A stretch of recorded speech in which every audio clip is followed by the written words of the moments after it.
La Direction générale de la santé a publié différentes recommandations pour toute personne se rendant dans les pays d'Asie touchés par la grippe du poulet. Au Vietnam, une 6e victime a été enregistrée. En Thaïlande, le gouvernement semble avoir mis bien du temps à annoncer l'épidémie. Le détail, Sophie Mézel. Une 6e victime aujourd'hui au Vietnam, un adolescent de 13 ans, et une première hier en Thaïlande, un homme de 56 ans. L'épidémie de grippe aviaire ne cesse de s'étendre en Asie, et tout particulièrement dans 5 pays.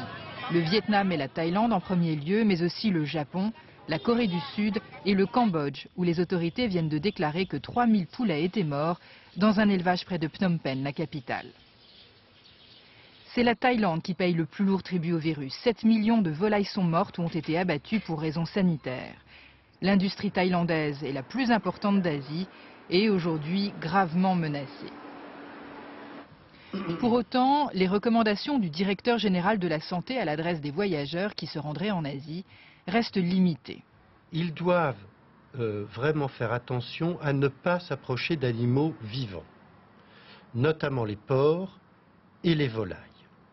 Et lorsqu'ils reviennent, s'ils ont des symptômes de la grippe, de la fièvre élevée, de la toux, une difficulté pour respirer, il faut qu'ils consultent un médecin le plus rapidement possible.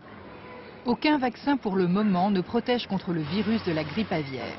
L'OMS, l'Organisation mondiale de la santé, espère convaincre un industriel de le développer, mais cela prendrait plusieurs mois et constituerait un risque financier qu'aucun laboratoire privé n'est en mesure de prendre.